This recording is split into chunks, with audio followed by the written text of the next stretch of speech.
Many of you have already been embracing transparency through sharing employee stories and testimonials, showing those behind-the-scenes glimpses of the workplace and being open about your corporate mission, company mission. And that is a wonderful start. However, this is no longer a new thing, more like a standard expectation from employees and job seekers. And that's why this is not where your ambitions should be, just the beginning to get you started. So welcome back to another episode on Building a Modern Employer Brand podcast. Today we're diving deep into the topic of what I would say that has become kind of a heartbeat of modern businesses and modern employer branding.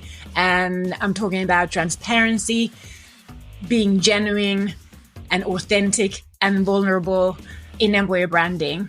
And this is not a trend. This is a movement. Companies across the globe are realizing that to attract and sustain top talent, they need to be transparent. They need to be genuine, and they need to let their employees' voices to be heard. So that's what I was thinking about talking today to you. And I guess we shall unpack this thing, shall we? So if you're new to this podcast, my name is Susanna Rantanen, and I'm one of the top employer branding, marketing, and communications expert in Europe and the world, and a top 10 European employee branding agency owner as well.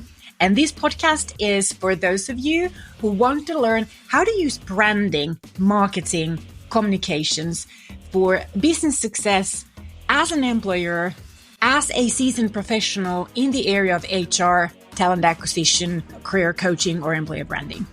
Let's get started with this week's episode.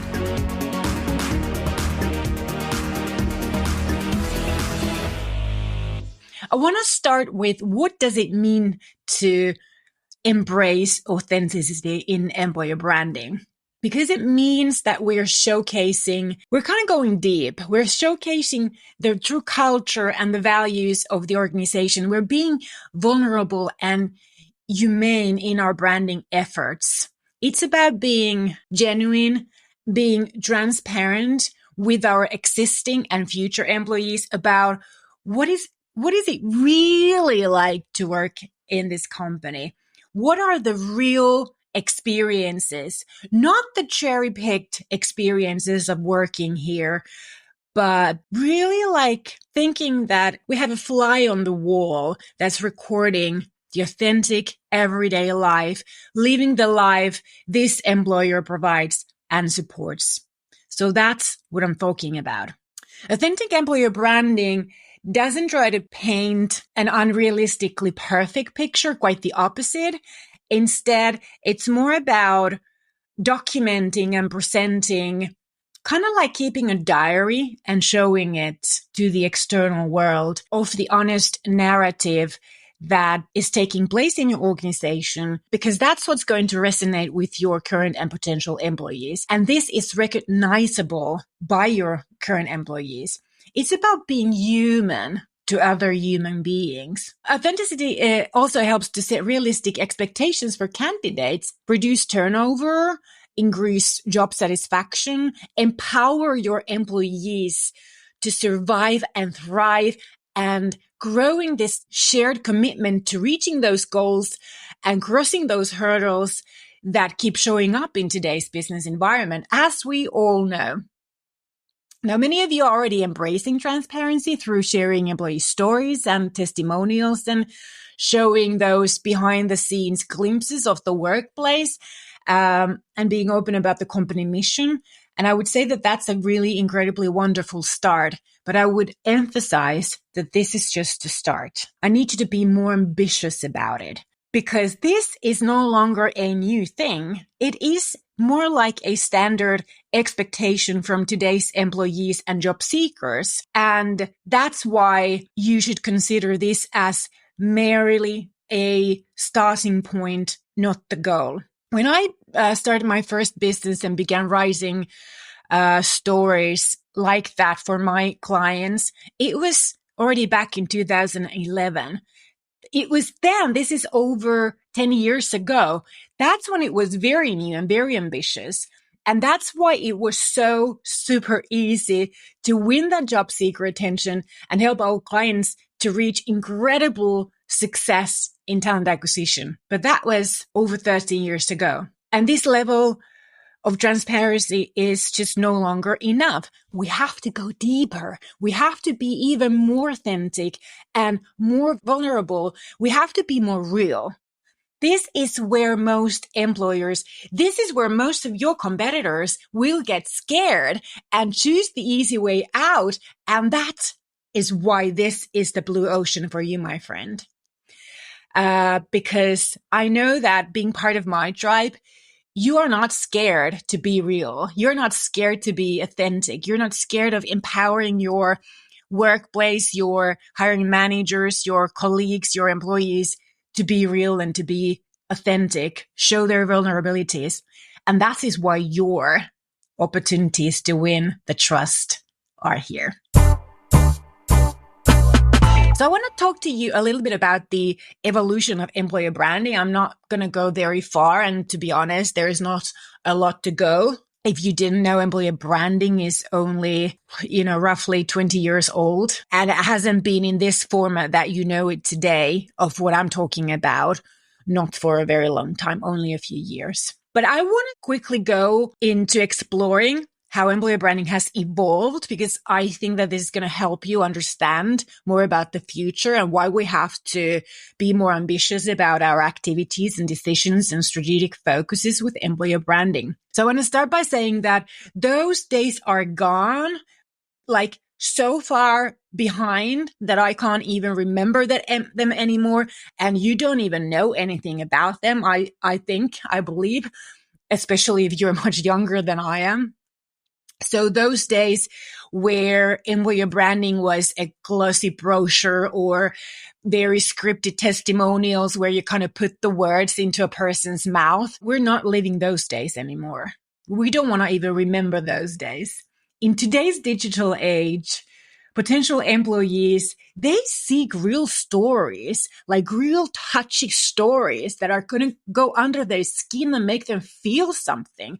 Very unfiltered insights and a very transparent culture that they can relate to, that they can learn about way before they start thinking about changing jobs and possibly applying to your vacancy. And those of you who have been working in this field for a long time, like I have, when the whole term employer branding was first coined at the end of 1990s, employer branding was primarily about recruitment campaigns and some image and sort of perception management. But the focus was really to create this desirable image to attract talents for recruitment purposes. And don't get me wrong, we still see tons of companies following this traditional route of polished recruitment marketing materials, very controlled messaging, and showcasing only the positives of the work environment and the company. We see lots of this still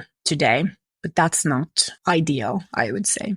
I think I'd been working in employer branding for a couple of years when the shift to formulating EVPs, employee value propositions, began. And as the job market became more competitive, employers started to realize that there was this importance of differentiating themselves, not just through what they offered, meaning the career opportunities, the jobs, the benefits and such, but also more like, the promises that they're willing to make for employees, how they make their employees feel. And this led to the concept of employee value proposition. And the original concept of employee value proposition, I think I've talked about this several times. I think that's still valid. It's just the way that the world is accustomed to creating promises that they called EVPs is not what it was meant to be. I think it must have been around 2005 or 2006. And I was speaking at the Universum event in Helsinki, Finland. Obviously, we talked about employee value propositions because that was the thing at the time. And we talked quite intensively about copy-paste EVP slogans. I don't think that we passed this era yet. because you can still see pretty what I would call awful EVPs that are so generic that if you remove the company name and the logo, any employer could use the same slogan. So generic. So that's really not differentiating the organization as an employer in any shape or format. When I founded my first company, Hebo, in 2010, we were building a recruitment platform where we were matching talents based on their work personality and then company cultures. We also started to offer content marketing for recruiting campaigns for those employers that were using this software. And our first content offer was called the feature article. So back in 2011, I think. So feature article, this was kind of like the sidekick for the job post. So we wrote the job post or the job description and the job post, and then we wrote this feature article and we tied these together, and those formed the content for the recruitment campaign. And these feature articles were focused on the company cultures of the hiring employer or the hiring team. And this together, I said, formed the content for the recruitment campaign. And it was a success for many years until everybody on the market started to do these articles and the practice became a standard thing on the market. So that's no longer really a competing edge, but it was for us many years because we were the only ones who were doing this. And our clients won significantly at the time. That was a turning point, I think, for the market. Employees started to understand the importance of sharing those internal experiences, the unique aspects of their culture, their benefits and career opportunities. And then we started this company, employer branding agency, Emine. This is my second business. And this was founded on this very discovery of developing and communicating and marketing those company cultures and employee experiences. So the first company was recruiting and building a recruitment software. And then came along Emine, where we first started developing, communicating, and marketing company cultures and employee experiences. And then until 2017, when I created the magnetic employer branding method. But during those first years in the history of employer branding agency Emine, we were actually called employee experience agency Emine because we were focusing on developing company cultures and employee experiences and then communicating those out in those recruitment marketing campaigns. The greatest evolution, I think, in employer branding by far has been the digital revolution. Well, to be frank, I haven't lived long enough to have seen anything else because I think that the greatest discoveries, greatest innovations in the field of talent acquisition and employer branding in general have been when the first CVs came along hundreds of years ago, when CVs became digital, when obviously employer branding was coined, and then with social media. And this free access online and all those various platforms, digital platforms and tools for creating and publishing content, connecting and networking with people worldwide, this has been a revolution specifically for employer branding and career development. I don't think it has been that much of a revolution for recruiting in comparison to the revolution for and the meaning for employer branding specifically, because this was the time that we were able to not only find any information, like as job seekers, to find any information that we desired and get access to candidate and employee sources to hear and ask about their experiences, but also it allowed us as employers to properly separate recruitment marketing campaigns from employer branding and create so much more impact and value, long-term value and impact for the business. And as they say, there is no such thing as a free lunch. So with this digital transformation, obviously came this widespread requirement for transparency, a requirement for your business and the workplace to become transparent. Employees today play a very vital role in employer branding because their stories, their testimonials, their experiences, their knowledge, their success stories, those are sought for, those are shared on online social platforms, and they allow the job seekers, but also your competitors, to discover your truth. Or is it the truth, or just a version of perceptions based on all sorts of experiences, assumptions, and misbeliefs? I want you to think about that. Disappointed and poorly treated job seekers are the first ones to reveal their candidate experiences. Companies and organizations with more impact and meaning for societies through their brands or through their stance or through their size, they easily get in the hands of the media, and the outcome is not always favorable. But the thing is that if you are not on social media as a company, you do not exist to your potential customers.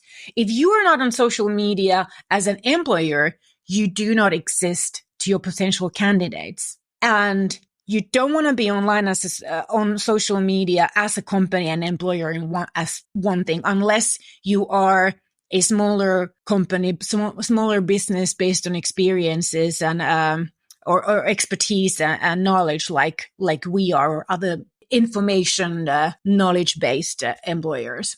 But the point here is that do not let others define who you are as an employer and a workplace. You want to claim the authority of your being. That's why you need to manage those perceptions, lead the discussion and the conversation about who you are as an employer. Now, this demand for authenticity and transparency, this is heavily characterizing the current era that we're living. Prospective employees, they seek genuine insights about company cultures, yours and your competitors, including the challenges, the heartaches, the pains, and how you as an employer address those. Are you trying to hide it? Are you trying to make pretend that you don't have any heartaches? Or are you being genuine and authentic? And not just your employees or your job seekers who are looking for this and assessing you and your credibility based on your transparency. Also, those people that are working for or working at your competition. And this is, by the way, not always a bad thing, especially when you turn this to your advantage to win these people's trust. And they could be your candidates and your employees one day. The great thing about content marketing is that it gives you the control and many, many, many amazing opportunities to build trust and showcase your expertise and authority, build your credibility, build your trust, as I spoke about this in the last week's episode 158. In terms of topics of importance and interest, it's no longer just about the culture and the values and the benefits and the perks that people want to learn about.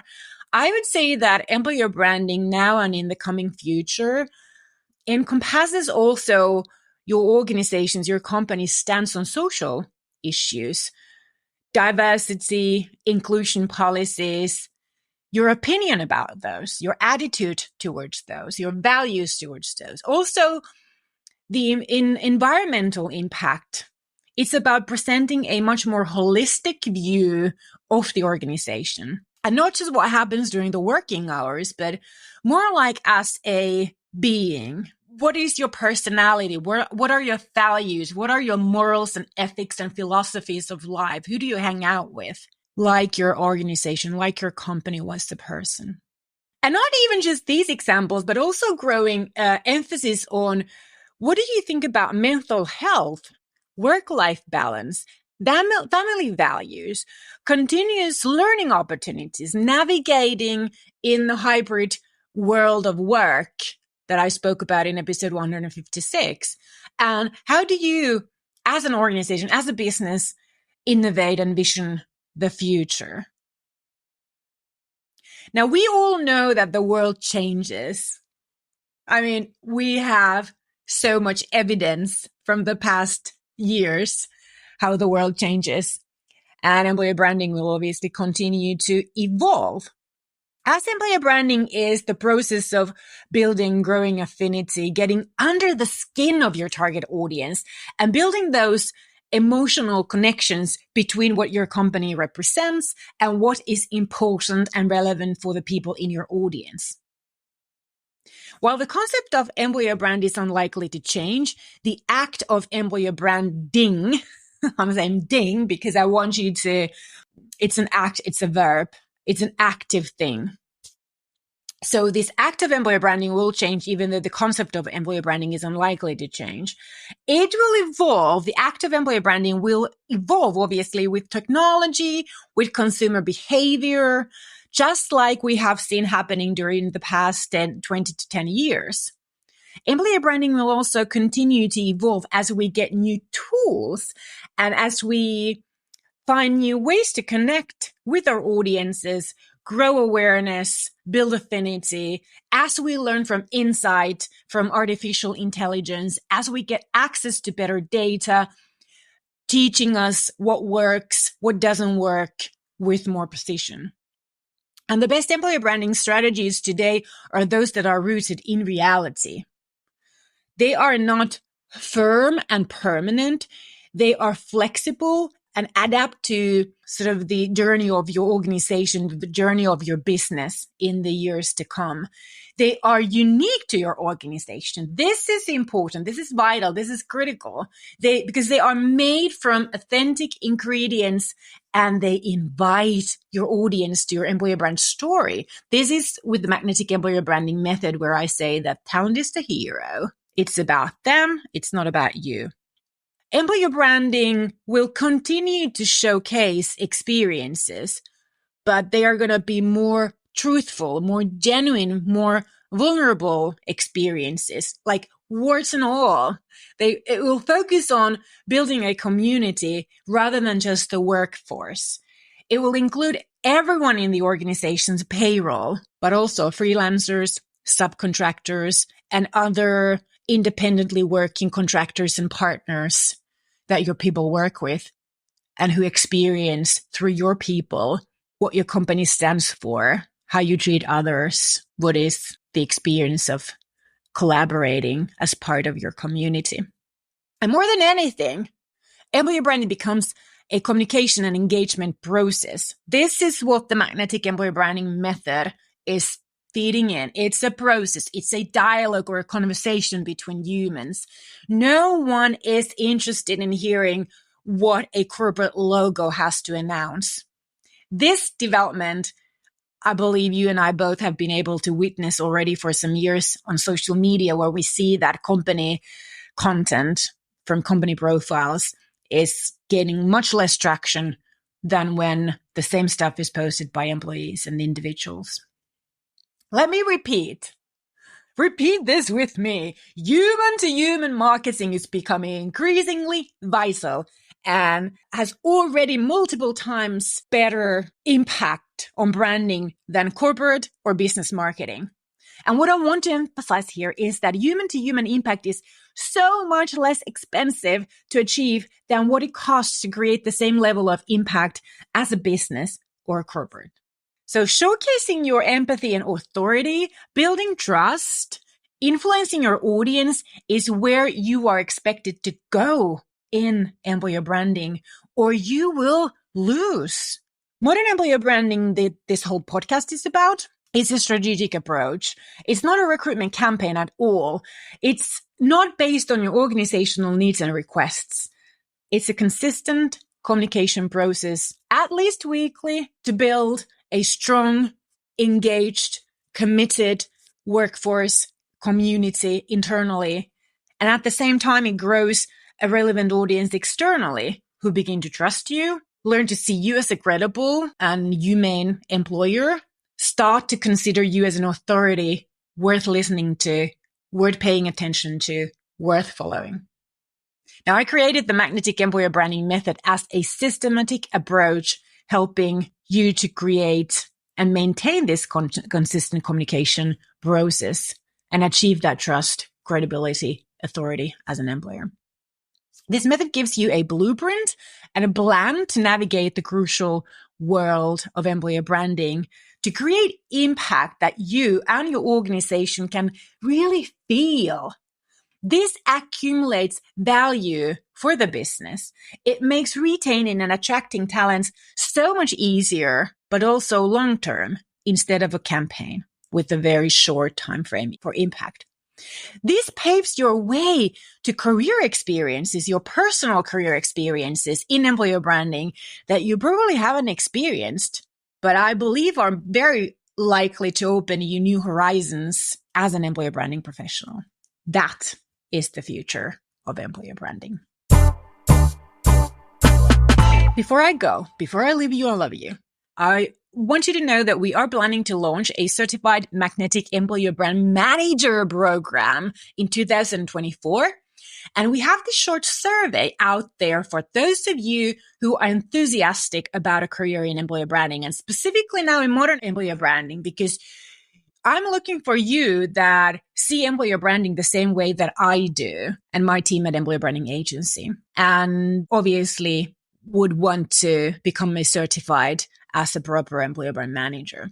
So if this is you, which I believe it is, please take a little time to respond to this survey, which you can find linked on the show notes of this podcast episode at modernemployerbranding.com/podcast159. You can also find it pinned on my Instagram profile at Rantanen Susanna, as well as Emine's profile on Instagram, which is at Emineland, as long as the survey is open. If you can't find it, please DM me on LinkedIn or Instagram, and I shall send the link to you directly. I mean, your input and feedback is really important for creating amazing learning experience for this program that you will remember it forever, and it will really deliver value for your career in the long term. And we have a special offer for those who are serious about becoming a certified magnetic employer brand manager. When you respond to this survey and share your thoughts and your feedback, we will offer you a significant discount when we do our first launch in 2024. Amazing. As said, if you can't find this survey, DM me on Instagram or LinkedIn. I shall message the link for you. Okay. Now I'm going to leave you and love you. So that's all for this week, my friend. Don't forget to subscribe, leave a review, share this episode with your HR and employer branding colleagues. Tell them about the survey as well.